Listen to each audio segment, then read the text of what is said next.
Estimados alumnos, muy buenos días. Vamos a continuar con la materia y en este caso vamos a hablar sobre el capítulo 9, un capítulo importante y un capítulo que tiene que ver con un subsistema que es fundamental para entender la empresa turística y es el subsistema de dirección de la empresa turística. Entonces vamos a tratar este capítulo que tiene los siguientes componentes. En el 9.1 vamos a hablar sobre el subsistema de dirección de la empresa turística. El 9.2 vamos a hablar de la administración de la empresa turística como un proceso. El 9.3 vamos a tratar sobre el directivo de la empresa turística y en el 9.4 sobre la toma de decisiones de esta empresa turística. Entonces, vamos a empezar hablando sobre el 9.1 que tiene que ver sobre el subsistema de dirección de la empresa turística. Y en realidad hemos visto algunos subsistemas de la empresa, el subsistema de operaciones, el subsistema financiero, el subsistema de recursos humanos, y vamos a tratar ahora sobre este importantísimo subsistema que tiene que ver ya con la manera en la que se dirige la empresa, sobre la manera gerencial, para poder gestionar a un ente complejo como es la empresa. Entonces podemos decir que una empresa turística realiza una multitud de tareas para producir y prestar sus servicios turísticos.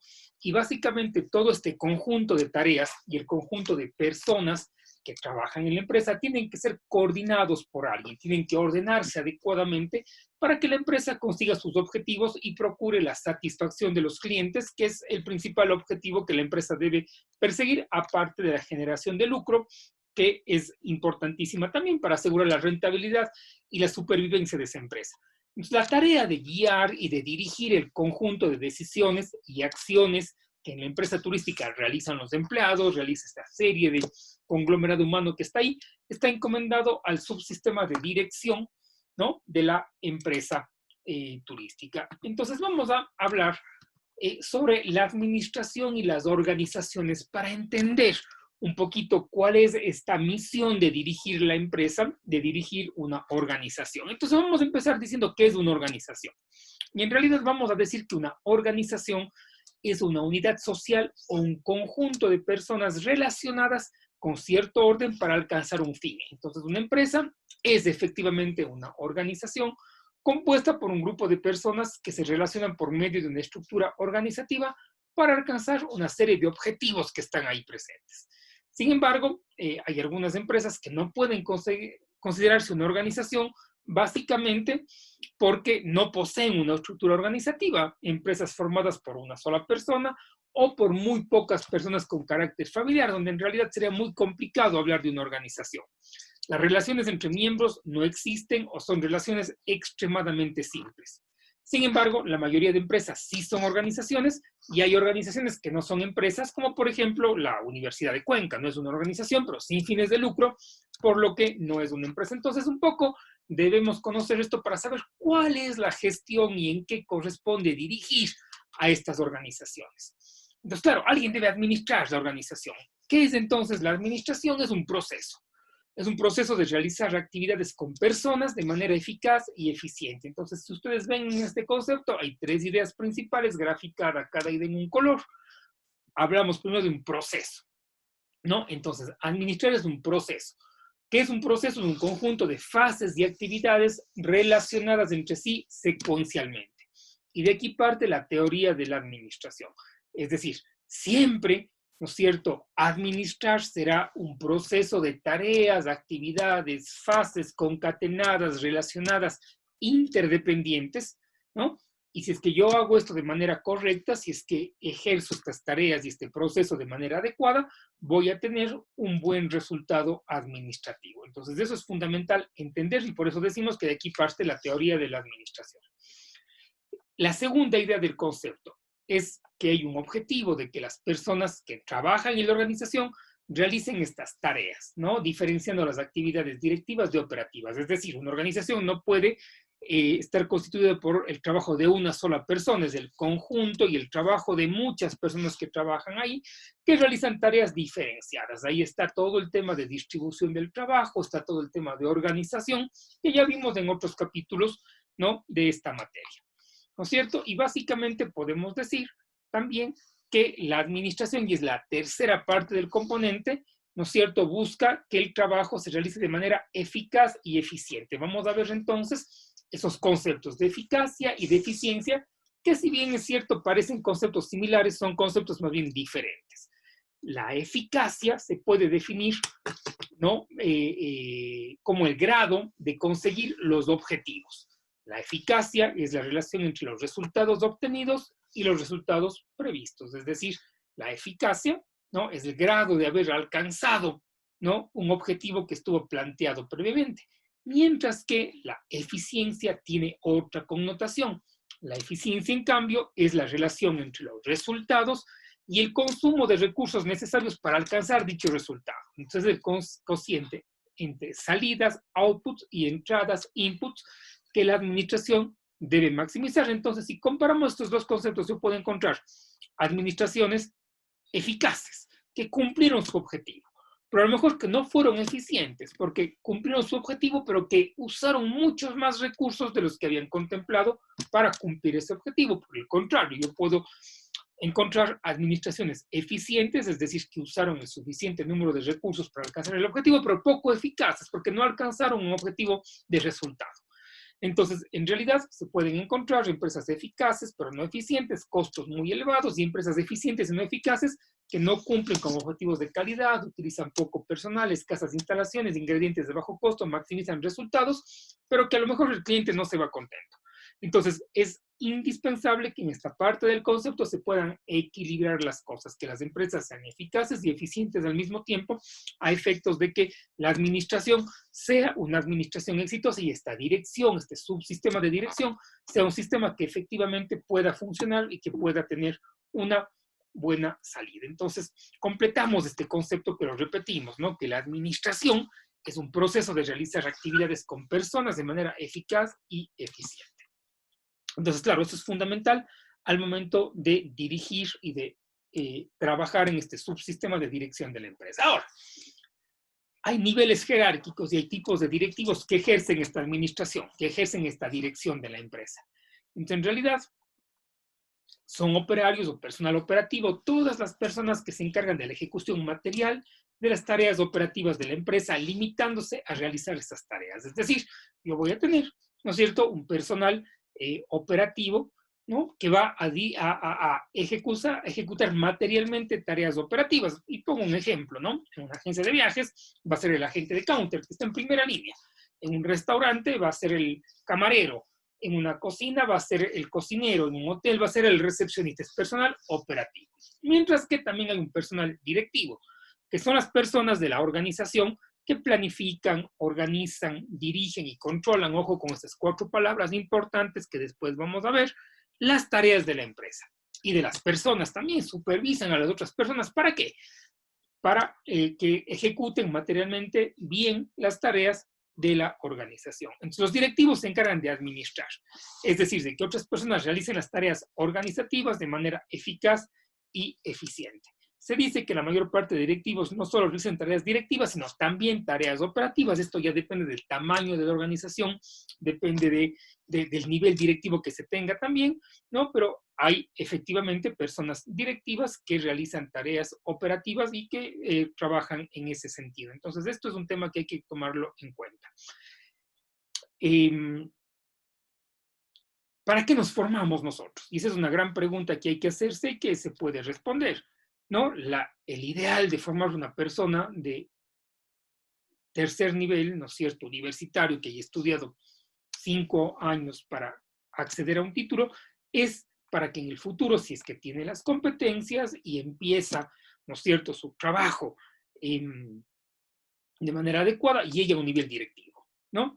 Hay otro tipo de formaciones que son formaciones más bien técnicas, ¿no?, que son para que la gente alcance un nivel operativo, ¿no? Esto en el ideal de los casos, ¿no? ¿Por dónde debo empezar? Yo siempre por el nivel operativo, siempre voy a estar en primera línea para aprender, pero poco a poco, de acuerdo a mi experiencia, mi responsabilidad, podría alcanzar un nivel directivo, y ese es el criterio y el objetivo de la universidad en general, ¿no?, que se encarga de este tipo de circunstancias. Entonces, las empresas se suelen representar en forma de pirámides. Esto ya lo vimos cuando hablamos de la organización, ¿no? De esto ya hablamos. En la base se sitúan a los operarios, es decir, aquellos empleados que ejecutan materialmente la tarea operativa, esta primera línea que decimos, ¿no? Que no dirigen ni controlan el trabajo de nadie. Sin embargo, existen ciertos directivos que se dedican a dirigir y controlar directamente el trabajo operativo. Son supervisores o directivos de primer nivel o de primera línea. Ejemplo, en la primera línea están los recepcionistas en un hotel, ¿no es cierto? Pero va a haber un directivo supervisor que va a ser un jefe de recepción.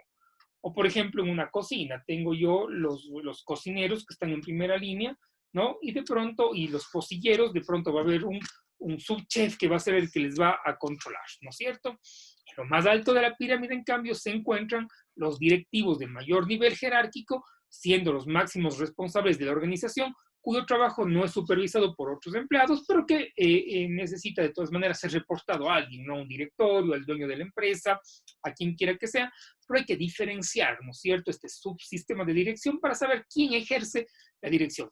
Necesariamente en una empresa alguien debe ejercer dicha dirección.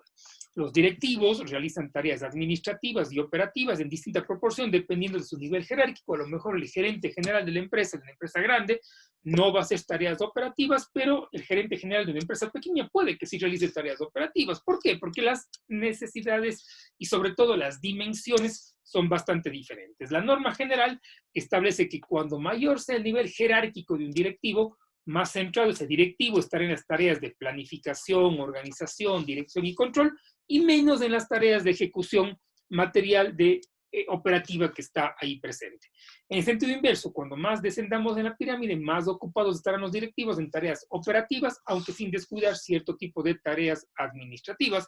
Y un buen gerente, ¿no es cierto?, alguien que conoce su organización, debe preocuparse de organizar de manera correcta esta pirámide y de establecer un buen número de colaboradores, un número que aporten valor a la empresa, ¿no? No hay peor cosa hoy en día de empleados que no aportan valor a sus empresas y de empleados que a lo mejor van a tener problemas a futuro porque no están produciendo, ¿no? Y la empresa tiene que pagarles un salario sin que eso represente un valor agregado que en muchas empresas, sobre todo públicas, llega a ocurrir eso porque hay un exceso de personal operativo que a lo mejor no están aportando valor.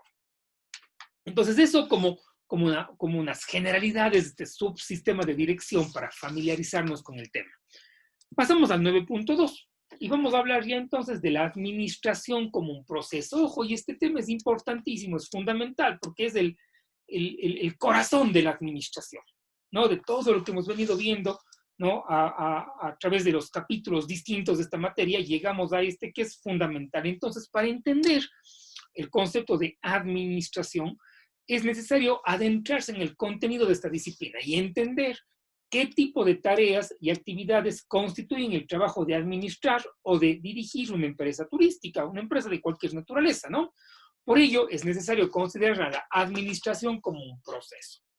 Entonces hay que entender esto, que siempre la administración, como dijimos hace un momento, es un proceso. Es decir, es una ejecución secuencial, uno tras otro. ¿De qué? De una serie de pasos o de fases que constituyen el trabajo típico de un administrador. Entonces, cada empresa va a establecer las fases de estos procesos. Cada empresa va a determinar sus procesos. ¿Por qué? Porque no todas las empresas son iguales. Voy a poner un ejemplo. Si tengo dos agencias de viajes, ok, las dos son agencias de viajes, pero no quiere decir eso que las dos sean iguales. De pronto las dos van a tener ciertos procesos similares, pero a lo mejor y dependiendo de su tamaño, de su mercado, de su influencia, una agencia tenga otro tipo de procesos que otra y de pronto va a tener entonces más personal, va a tener otro tipo de responsabilidades. Entonces, establecer las fases de ese proceso de administración tampoco es fácil, es variable y depende del estilo de cada empresa. Y claro, el gerente aquí, quien va a administrar ese proceso, va a ser la persona que va a decidir. Y de hecho, también, ¿no es cierto? ¿Qué hace ese gerente? ¿No? ¿Qué es lo que ese gerente va a ejecutar como un proceso ya propio suyo de administración de una empresa? Depende también de las características que esa empresa tenga y depende de las características que ese gerente también pudiera tener. Entonces es importante, ¿no?, recalcar eso.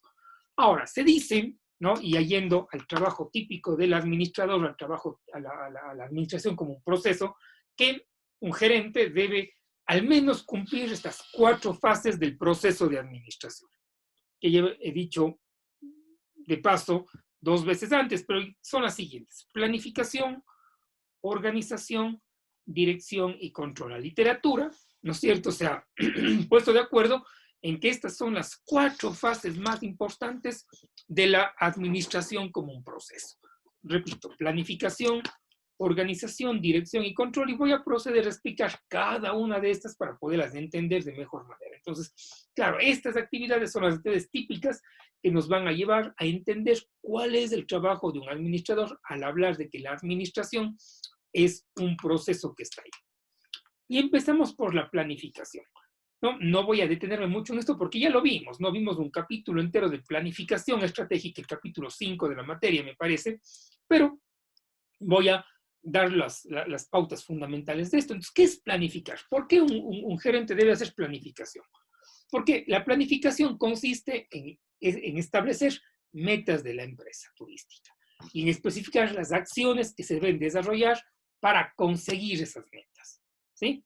Entonces, la planificación es fundamental porque un gerente, a través de planificar, puede adelantarse al futuro. Es decir, el futuro no le va a sorprender al gerente, ¿no? Sin que el gerente esté preparado. ¿Por qué? Porque a lo mejor ese gerente ya hizo una serie de planificaciones, estableció unas metas, unos objetivos que cumplir. Claro, hay cisnes negros, ¿no? Como se dice, un cisne negro es este evento que puede ocurrir y que nadie lo planificó, como el COVID-19, ¿no?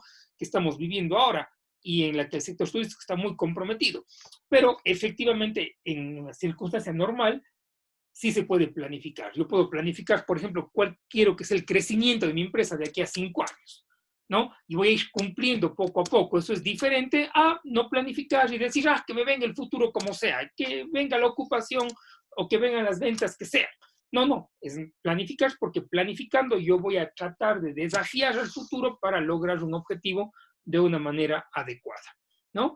Ya vimos algunos principios de planificación estratégica en el capítulo 5, como misión, visión, establecimiento de objetivos, programas, actividades, presupuestos, que se hacen como un proceso típico de la planificación. La siguiente fase, ¿no?, del proceso administrativo es la organización. Vimos un capítulo entero también de organizar, ¿no? Vimos la organización de las empresas cuando organizamos, distribuimos el trabajo, hicimos un organigrama. Y esa es parte, ¿no?, y es algo típico del trabajo de un administrador, que consiste en determinar funciones y tareas, establecer unidades y departamentos y la forma en que estos se van a comunicar. Principios explicados en el capítulo 4, división del trabajo, coordinación, estructura de la organización, organigrama, comunicación formal e informal. Esto ya lo vimos y efectivamente vimos que era importante e interesante tratarlo, pero es parte del trabajo típico de un administrador. Tercer etapa del proceso es la dirección, ¿no? Y claro, ¿en qué consiste la dirección? De pronto es lo más difícil de determinar, pero la dirección consiste en hacer que todos los empleados de la empresa, incluyendo a los directivos, dirijan sus esfuerzos a la consecución de los fines organizativos. Y ya sabemos cuál es el fin organizativo más importante, es obtener ganancia, lucro, rentabilidad. Vean ustedes qué está pasando con las empresas ahora. Las empresas ahora no tienen clientes, no tienen ventas, no tienen entonces ingresos, no tienen rentabilidad, muchas están cerrando, ¿no? Entonces, básicamente, eso ya no depende de nadie, no depende de ningún gerente, no hay clientes, no hay movimiento, pero sí, en una situación normal, la dirección implica que los empleados, ¿no es cierto?, direccionen todos sus esfuerzos a un fin concreto, ¿sí? A mejorar la calidad, a obtener rentabilidad, a satisfacer al cliente. Entonces, alguien debe modular esa dirección y ese alguien es el gerente. Entonces, una vez que la empresa comienza su actividad, hay que guiar a todos los empleados en la misma dirección. Y esto tiene que ver con gestión de recursos humanos, buscar a las mejores personas para ocupar las posiciones, hay que formarlas, como vimos en el capítulo pasado, hay que integrarlas, motivarlas, remunerarlas, liderarlas, y hay que hacer que existen flujos de comunicación entre esa gente para que todos vayan y cumplan el mismo objetivo que está presente. Y finalmente, la cuarta fase de ese proceso administrativo es el control, ¿no? Y el control se encarga de que todo se haga según lo previsto, de forma que cada vez más se aproximen los objetivos de la organización. Es decir, el control se realiza mediante la comparación de los resultados reales con los resultados esperados que se recogían en la planificación. Entonces, siempre la planificación y el control están estrechamente unidos. ¿Qué controlo yo como gerente? Controlo que se haya cumplido lo planificado, ¿sí? Si no se produce un ajuste entre lo deseado y lo realizado, los directivos deben emprender acciones correctivas para disminuir esa desviación. Es decir, ¿qué pasa si es que yo como gerente no efectúo el control y veo que he superado mis metas, superé la planificación? Fantástico, ¿no? Tuve una desviación positiva, que es importante. ¿Qué pasa si en ese control veo que no superé mis metas que me puse, que de hecho la competencia está sobre mis resultados? Claro, me debo preocupar, no hay una desviación negativa que de alguna manera yo debo corregir. Entonces, el control es fundamental y va ligado con la fase de planificación. Entonces, estas son esas fases del proceso administrativo típicos de un administrador, ¿no? Que se deben hacer. No son todas, por supuesto, son las funciones básicas. Ya vamos a ver más adelante que hay otro tipo de funciones importantes para ir cumpliendo esto, ¿no? Entonces, control y planificación están estrechamente unidos. Si no se marcan objetivos, no existe referencia para el control y medición de resultados. Y la función de control permite establecer unos objetivos más realistas para el siguiente periodo de planificación. Entonces, estas son las dos fases que están bastante unidas y que interactúan de forma bastante permanente, ¿no? Ahora, hay otras funciones de los administradores. Hay otras funciones que, de hecho, se hacen. Y vamos a ver una primera determinación que se refiere a funciones secuenciales y funciones continuas. ¿En qué se diferencian estas? De acuerdo al momento que se realicen. Funciones secuenciales son aquellas que se dan en un orden lógico. Perdón, tuve un problema con la presentación.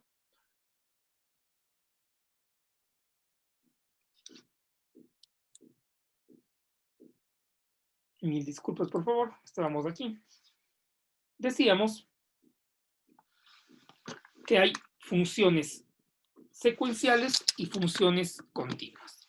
¿Qué es una función secuencial? Son aquellas que siguen un orden lógico y se efectúan en determinados momentos de la administración empresarial.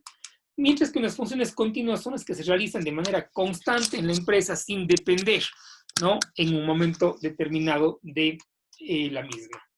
¿Qué tipo entonces de funciones secuenciales hay? ¿No? Nuevamente son las que siguen un orden lógico, se efectúan en determinados momentos de administración empresarial, ¿no? Y de acuerdo a la fase del proceso de dirección, planificación, organización, dirección y control. Las funciones secuenciales no se realizan constantemente por los directivos, sino que se realizan en momentos determinados, ¿no?, de la empresa, que son los más importantes. No se planifica todos los días, por ejemplo. Se planifica al principio de un periodo. El control, en cambio, tampoco se hace todos los días, se hace al final de un periodo. De pronto hay otro tipo de controles que sí son más secuenciales, pero un control general de la empresa no se hace tampoco todos los días. El diseño y rediseño de la estructura organizacional, ¿no es cierto? Es decir, la organización de la empresa, ¿no?, es algo excepcional, no se cambia la organización de una empresa, el organigrama se mantiene un tiempo más bien, ¿no? Solamente una parte de las tareas de la función de dirección, como la motivación y el liderazgo, tienen una cabida en el trabajo diario. Entonces, eso se debe conocer. Entonces, sin embargo, hay otro tipo de funciones que son continuas, que estas sí se hacen todo el tiempo, ¿no? Y que no dependen una de la otra, sino que básicamente se realizan de manera constante en la empresa, no siguen una secuencia y ocupan el tiempo de los administradores. ¿Cómo qué? Primero, y esta es una función continua, la más común, el análisis de problemas. Un gerente está permanentemente analizando problemas. ¿Por qué? Porque en las empresas se producen problemas siempre. Y los directivos deben detectar el problema, analizar el problema, establecer sus causas, valorar ese problema, comparar su importancia y establecer prioridades en las resoluciones de ese problema, ¿no? Eso es importantísimo. La gente a veces se abruma y dice, ay, tengo muchos problemas en el trabajo. Eso es algo completamente natural. Para eso nos pagan, para resolver problemas, ¿no? Entonces, básicamente, el análisis de problemas es una función continua del administrador que se hace de manera constante. también ese análisis, esa valoración, va a servir para clasificar los problemas en problemas de diferentes tipos, ¿no? Y poder delegarlos también, ¿no? El gerente no es alguien, no es la única persona que va a resolver un problema en la organización. Hay otras personas que también pueden resolver problemas de acuerdo al grado de complejidad que ese problema pudiera tener. ¿Qué otra función continua un gerente hace? Tomar decisiones. Los directivos están tomando decisiones permanentemente. ¿Cuándo? Cuando les surge un problema, sí, que ya vimos hace un momento, se toma una decisión, pero también cuando surge una oportunidad del entorno y tienen que hacer algo, ¿no? Para captar esa oportunidad, para mejorar su negocio. Entonces despliegan diferentes alternativas que pueden elegir, valoran las alternativas, muchas veces bajo criterios de distinta ponderación, y eligen la mejor alternativa que deben implantar. Entonces, en realidad, tomar decisiones es algo importante. Lo peor que se puede hacer es no hacer nada, ¿no? Y yo creo que un buen gerente es aquel que toma decisiones. ¿Se puede equivocar? Sí, se puede equivocar, pero es mejor equivocarse a no tomar una decisión porque eso lleva a que una empresa decaiga, el no tomar decisiones. ¿Qué otra cosa, qué otra función continua hacen los gerentes? Comunicación, comunicarse, ¿no? ¿Por qué? Porque la mayoría de acciones y actividades de una empresa no las realizan los directivos directamente, sino diferentes departamentos, mucha gente operativa. Entonces es fundamental comunicarse con esa parte operativa. Esa época en la que el gerente estaba encerrado en una oficina tomando café y firmando cheques, ya no se aplica hoy en día. El gerente tiene otra figura completamente diferente. El gerente es alguien que debe estar comunicándose de forma constante con las personas que les rodean, con las personas que trabajan con él, ¿no? Los directivos, además, cuando toman decisiones, deben comunicar esas decisiones a los otros para que las pongan en práctica. Además, para tomar las decisiones, los directivos necesitan de mucha información, buena parte de la que han obtenido mediante comunicación con otros miembros de la organización. Entonces, la comunicación es algo fundamental. Un gerente debe ser empático con su personal, debe, ¿no es cierto?, estar permanentemente en contacto con su gente. Ahora, estas son funciones, ¿no es cierto? Y es un modelo de funciones de un administrador, tanto secuenciales como continuas.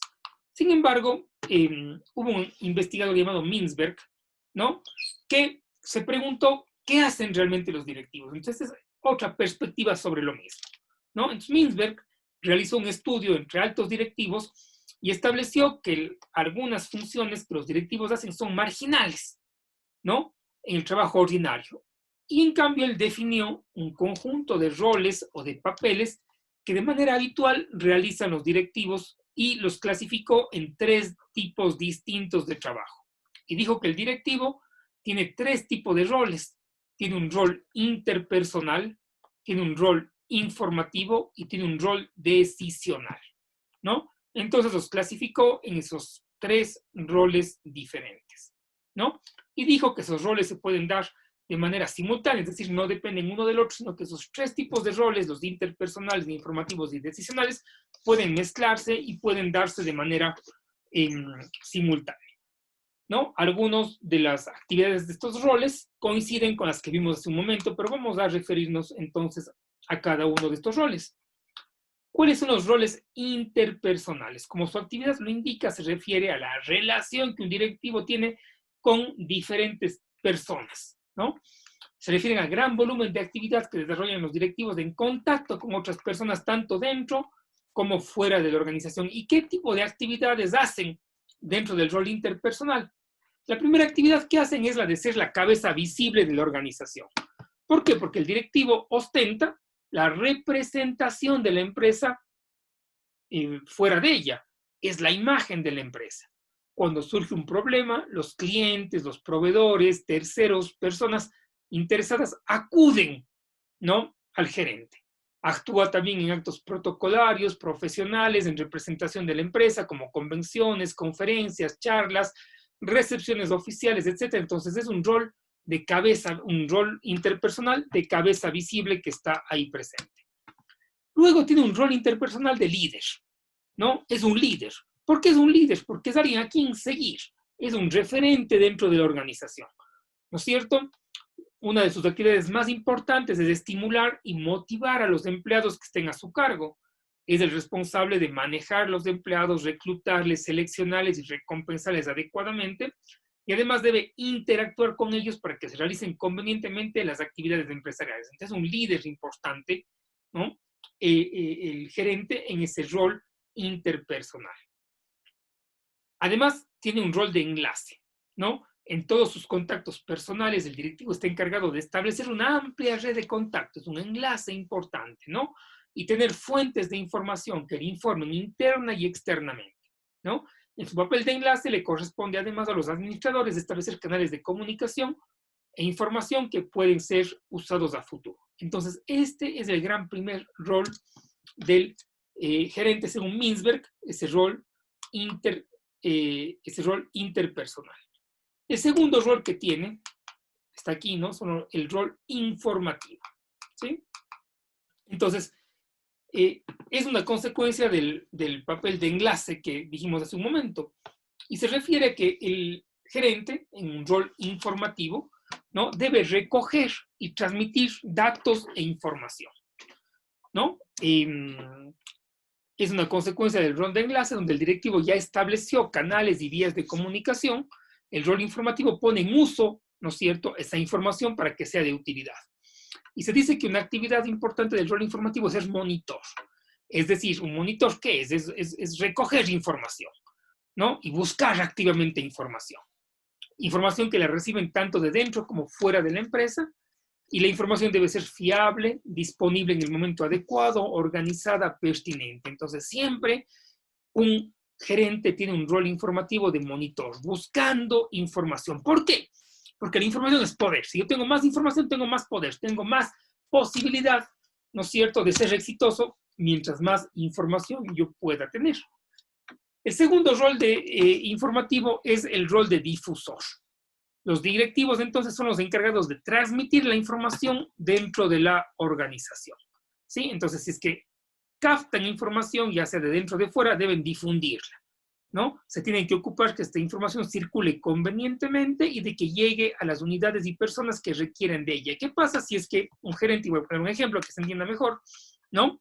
En su rol de monitor, acude a un evento oficial, ¿sí? Que le ha convocado el municipio de la ciudad a un evento. ¿Y qué pasa si en ese evento, ¿no es cierto?, el gerente se entera de que va a existir una gran convención nacional de médicos, estoy poniendo un ejemplo, en la ciudad en el año siguiente? Esa información que la obtuvo como monitor, en su rol de difusor, debe transmitírsela a quién, al departamento de ventas de su hotel. ¿Para qué? Para que ese departamento de ventas se encargue de concretar un negocio con ese grupo organizador de esta gran convención que va a haber el próximo año, y que va a convenir que mi hotel sea sede de esa reunión, que tenga un rol preponderante. Entonces, a eso se refiere este rol de difusor, ¿no? Que es realmente muy trascendente. Y luego tiene un rol de una actividad, ¿no?, de portavoz. El directivo también transmite una serie de informaciones al exterior de la empresa sobre los planes y programas que esa empresa realiza, ¿no? Es el interlocutor y experto en las relaciones públicas dentro de su sector. Es decir, la comunicación, en el rol informativo, perdón, el gerente es un portavoz, debe también transmitir. No únicamente debe receptar información y difundirla internamente, debe transmitir hacia el exterior información, promociones, programas, nuevos productos, precios competitivos, todo lo que haga que esa empresa, ¿no es cierto?, crezca. Y no únicamente a nivel de publicidad, también a nivel de trabajo personal diario con sus clientes, lo que es importante. Y Mintzberg establece un tercer tipo de roles, vamos a ver que están aquí, los decisionales, ¿no? Ya vimos los interpersonales. En segundo lugar vimos los informativos. En tercer lugar vamos a ver estos roles decisionales que Mintzberg habla, y básicamente suponen en distinto grado un proceso de toma de decisiones. En esto se coincide con el rol que vimos hace un momento de toma de decisiones. Nos dice que Mintzberg que el gerente tiene un rol emprendedor. ¿Por qué? Porque es emprendedor, porque el directivo realiza este papel cuando toma iniciativas y busca oportunidades para la empresa. Siempre está emprendiendo, está buscando nuevas cosas para la empresa. Intenta adelantarse a los acontecimientos, buscar nuevos mercados, nuevos productos, nuevos procesos y nuevas formas de gestión. Por eso se dice que ese gerente tiene un papel de emprendedor. Luego tiene un papel de gestor de anomalías, ¿no? ¿Qué es esto? Es lo mismo que vimos hace un momento que decíamos resolver problemas, ¿no es cierto? Entonces no voy a repetir, pero Mintzberg establece que en la decisión también el empresario es un gestor de anomalías. Esto es importantísimo y no vimos en un momento, es un asignador de recursos, ¿no? El directivo decide en su campo de competencia la asignación de recursos disponibles a diferentes actividades, unidades o puestos. ¿Por qué? Porque básicamente los recursos son limitados y las necesidades son ilimitadas. Entonces es fundamental que un directivo asigne recursos a proyectos específicos, a actividades específicas, a áreas específicas de mejora en una empresa y que deje de asignar recursos a otras que a lo mejor no son tan importantes en este momento, ¿no? ¿Por qué? Porque sus recursos que tiene no son suficientes para todos. Entonces el gerente evalúa la importancia de cada caso, establece prioridades. Hay que pensar que uno de los recursos de la organización más valiosos y que él también asigna es su propio tiempo, ¿no? El tiempo del gerente es fundamental y él asigna ese tiempo a otras cosas. Entonces es importantísimo entender este rol. Y finalmente, dentro del rol de decisional, ¿no es cierto? El gerente tiene un rol negociador, ¿no? Una actividad negociadora. Los directivos se encargan también de preparar y supervisar procesos de negociación dentro o fuera de la empresa, ¿no? Con agentes del entorno, procesos de negociación dentro de la empresa, sobre todo con el personal, salarios, vacaciones, contrataciones, ¿no es cierto? Horarios, una serie de cosas que están allá, externamente, ¿no? Básicamente con clientes, ¿no? Tarifas, precios, descuentos, con los proveedores, todo el tema de precios también, plazos de pago, etcétera. Entonces, hay que fijar los límites de la negociación y establecer las estrategias de negociación. Normalmente el directivo que negocia es el que tiene capacidad para llegar a esos compromisos. Claro, lo peor que puede pasar es que un directivo se siente a negociar, llegue a una resolución y que después venga alguien más y le desautorice, ¿no? Eso es muy complicado para las empresas. Entonces, ese rol de negociador debe estar muy claro, ¿no? En orden de tomar decisiones importantes que satisfagan a todos. Entonces, ahí termina lo de Mintzberg, ¿no? Que es importante también complementa esos roles secuenciales y continuos y complementa también esos roles típicos de un administrador que son la planificación, organización, dirección y control. Entonces, con esto ya tenemos una idea bastante clara, ¿no? De el papel de los directivos, en la empresa turística. Entonces, vamos a pasar a esas habilidades de los directivos, ¿no? Entonces, ¿qué habilidad debe tener un directivo? Entonces, básicamente dice que un directivo debe tener 4 roles importantes, 4 habilidades, ya no roles, porque ya vimos los roles, 4 habilidades importantes. Primero que debe ser un conocedor técnico profundo de su campo de actividad o subsector. Es decir, para que alguien dirija una empresa debe conocer ese medio. A ver, si es que yo voy a dirigir una compañía minera, ¿no? Yo debo ser un experto en minas, ¿no es cierto? Debo conocer técnicamente lo que implica la minería. Mientras que si yo soy un administrador hotelero, debo conocer profundamente al sector hotelero. ¿Podrá un administrador hotelero administrar una mina? A lo mejor sí, ¿no? Después de mucho tiempo de entrenamiento, pero no es su campo de actividad. No ha estudiado el señor hotelero minas para dirigir una mina y para saber qué es lo que pasa con el funcionamiento de una mina. Y viceversa también, ¿no es cierto? Entonces debe tener un conocimiento técnico profundo de su campo de actividad. Debe además conocer ampliamente la gestión empresarial, ¿sí?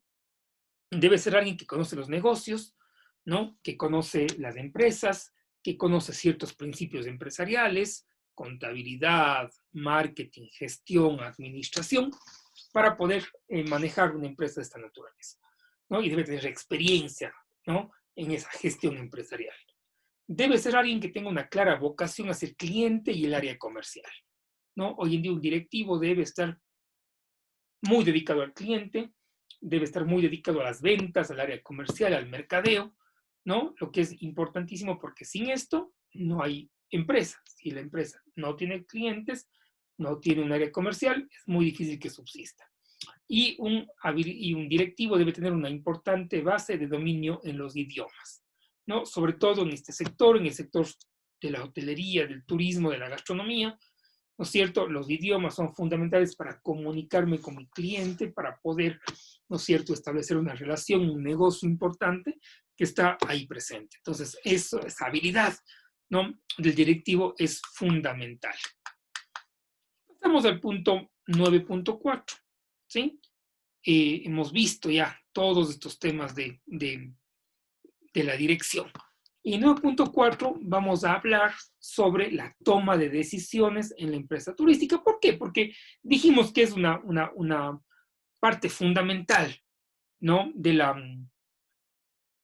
gestión administrativa, que se tomen decisiones, ¿sí? Entonces vamos a profundizar un poquito más en esto, porque a veces es lo que más les cuesta a los directivos, tomar decisiones. La gente duda mucho, ¿no? No sabe a dónde ir. Entonces es importante profundizar en este aspecto. Entonces se dice que en las empresas turísticas constantemente se toman decisiones en todas las áreas. En un restaurante, ¿qué decisión se puede tomar? Desde la carta, ¿no? ¿Qué se sirve en esa carta? ¿Cómo se diseña?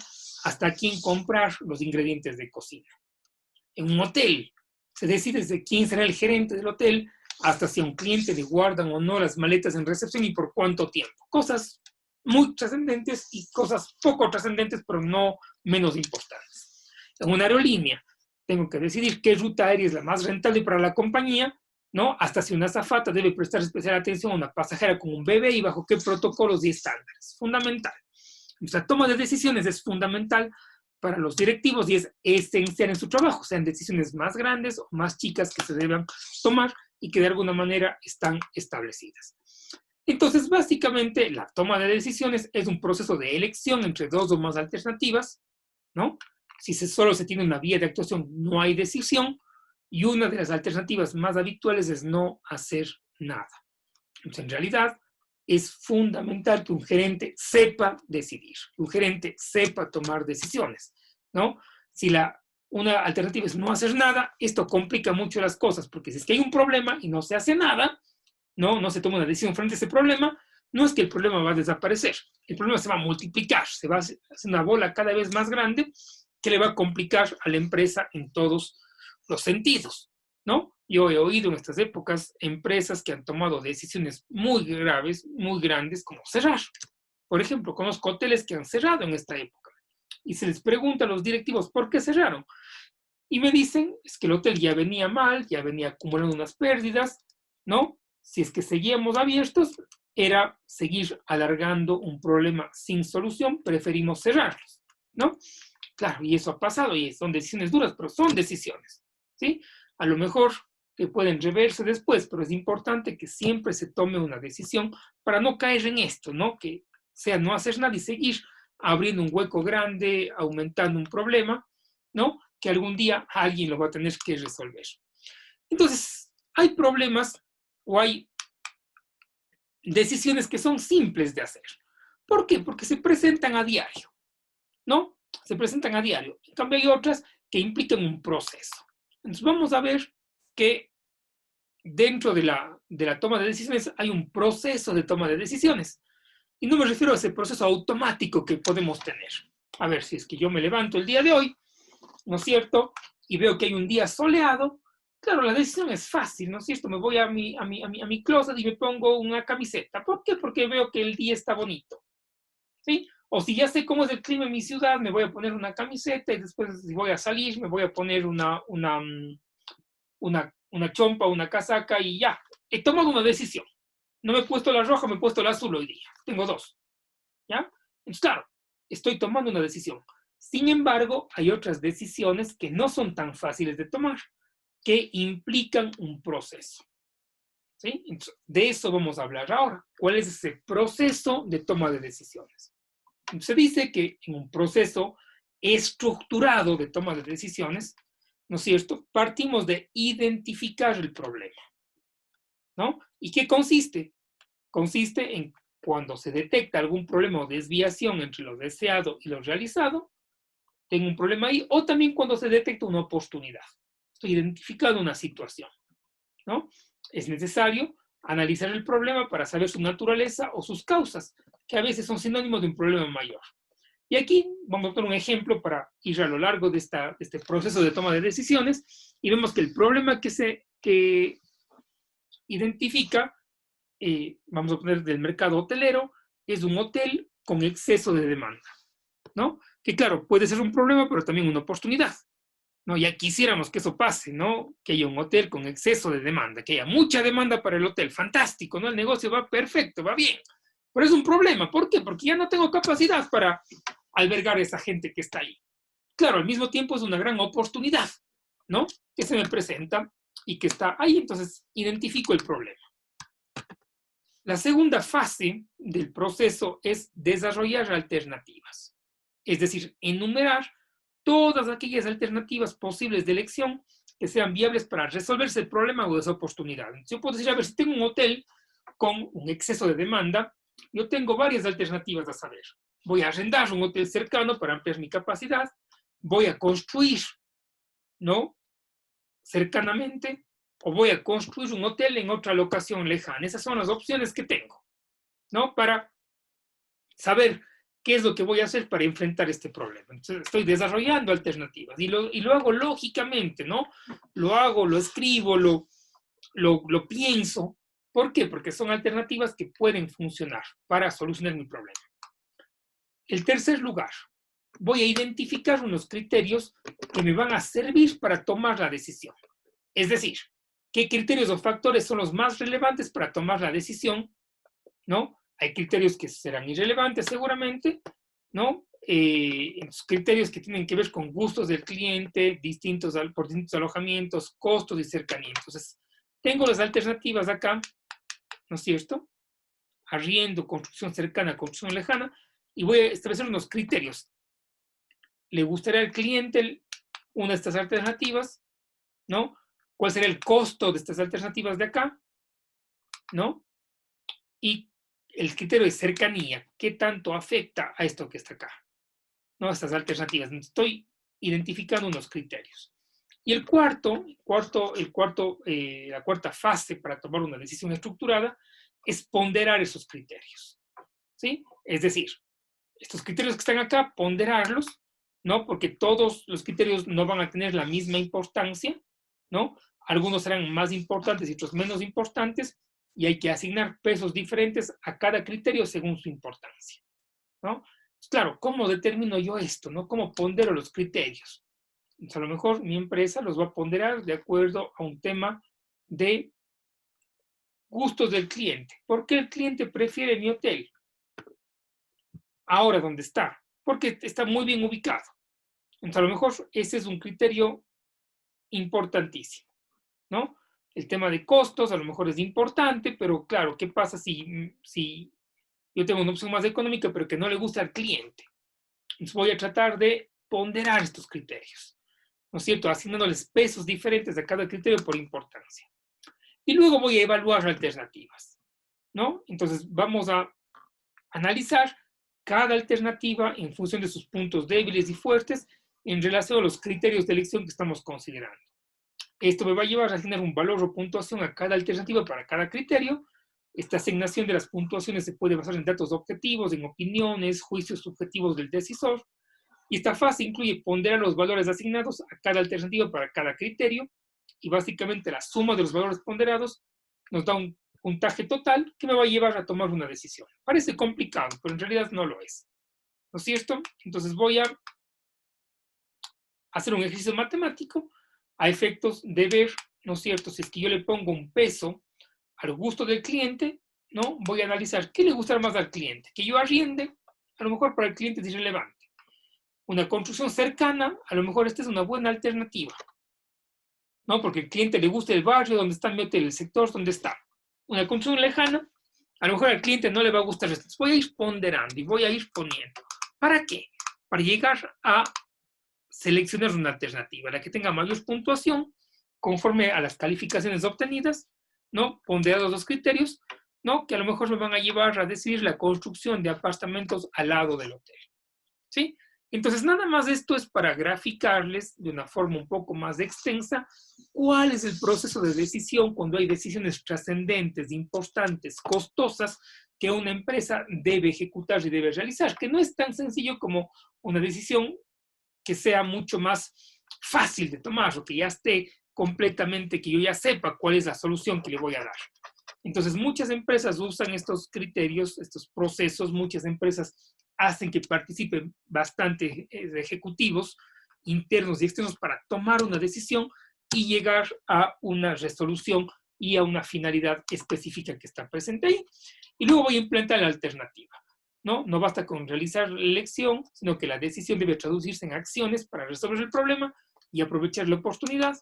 Y luego debe evaluarse la decisión, ¿no es cierto? Debe controlarse que la decisión ha dado resultados esperados, y si es así, podemos utilizarla en procesos de toma de decisiones a futuro con la misma problemática. Entonces, eso también es importante. Entonces, claro, vemos que hay un proceso entero que tiene los siguientes pasos: identificación del problema, desarrollo de alternativas, identificación de criterios que me van a ayudar a servir para tomar la decisión, ponderación de esos criterios, evaluación de alternativas, selección de la alternativa, implantación de la alternativa y evaluación de la decisión. Entonces, es un proceso de toma de decisiones integral que en problemas graves sí se debe hacer, ¿no? Y vamos a terminar diciendo que hay dos tipos de decisiones que corresponden a tipos de problemas. Hay problemas que son bien estructurados, es decir, problemas directos, el objetivo del decisor es claro, el problema es familiar o rutinario, y la información para la toma de decisiones es fácil de conseguir, ¿no? Y luego hay unos problemas no estructurados. Pero vamos a tratar primero estos, los estructurados, ¿sí? Entonces, cuando hay un problema estructurado, eso se deriva en soluciones programadas, que son repetitivas, rutinarias, existe un método definido para enfrentarlas, existe una forma estandarizada de resolver el problema. Ejemplo: yo soy el chef de un restaurante, ¿sí? Y tengo un comensal, un cliente, que me ordena, ¿no?, una carne, un filete de lomo a término medio, ¿sí? Esa es la orden del cliente. Le sirven la carne al cliente, ¿sí? Y el cliente la corta y le llama al mesero y dice: señor, le devuelvo esta carne porque yo pedí término medio y esto está bien cocido. Yo no me como una carne bien cocida. Hay muchos clientes que son así, ¿ya? Claro, ese es un problema estructurado. ¿Por qué? Porque la solución ya está programada, ¿no? ¿Cuál debe ser la solución? La solución debe ser que si efectivamente se comprueba que no está bien hecha la carne, que está en un término no solicitado por el cliente, le deben volver a hacer el plato, cocerle una nueva carne, fijarse que esté bien el término, y esa carne que no estuvo hecha adecuadamente debe ser cargada, ¿no es cierto?, en su costo al que se equivocó en hacerla, ¿no? Así trabajan los restaurantes, ¿no? Entonces, es una solución programada. No es fácil, no es difícil, perdón, encontrar una solución, porque es repetitiva, es rutinaria, hay un método para enfrentarla, existe una forma estandarizada de resolver el problema, ¿sí? Entonces, básicamente, ¿no es cierto?, la decisión depende del problema, ¿sí? ¿O qué pasa en un hotel? Cuando llega un huésped, en el primer vuelo que llega a la ciudad de Cuenca, que llega a las 8 de la mañana y se va al hotel, y dice: buenas, vengo al hotel. Claro, ¿y el hotelero qué le va a decir? Si es que está lleno: señor, bienvenido al hotel, pero su hora de check-in, ¿sí?, es mediodía, recién son las 8 de la mañana, no tengo su habitación libre porque están ocupadas todavía todas, ¿no? Entonces, claro, si es que ese problema es frecuente, hay una solución planificada, un discurso de bienvenida, una explicación de por qué no está su habitación, una invitación a tomarse un café en el restaurante, a dejar su maleta y tomar su número telefónico para llamar en cuanto su habitación esté lista. Claro, no hay mayor problema, ¿no? El problema está bien estructurado, la solución está planificada. Pero hay problemas mal estructurados, ¿no?, que son nuevos, donde la información es ambigua o incompleta, y donde el decisor se enfrenta a mucha incertidumbre. Entonces ello deriva en soluciones no programadas, que son únicas, no se han llevado a cabo con anterioridad, y el decisor debe ser creativo, desplegar alternativas al problema y darle una solución novedosa. Claro, si es que mi hotel tiene un exceso de demanda, como el ejemplo que vimos, claro, es un problema mal estructurado porque es nuevo, ¿no? Y debo darle una solución no programada, ¿no? ¿A través de qué? A través de lo que vimos, a través de analizar cuáles son las opciones y qué se da. Pero puede que haya problemas mal estructurados también que surjan de la noche a la mañana, ¿no? Y sobre el que haya que tomar una decisión. Yo me acuerdo de uno, ¿no? Hace muchos años yo trabajaba de gerente de un hotel, ¿no? Y un huésped había entrado a la ducha, ¿sí? Eran unas duchas de estas con puerta de vidrio.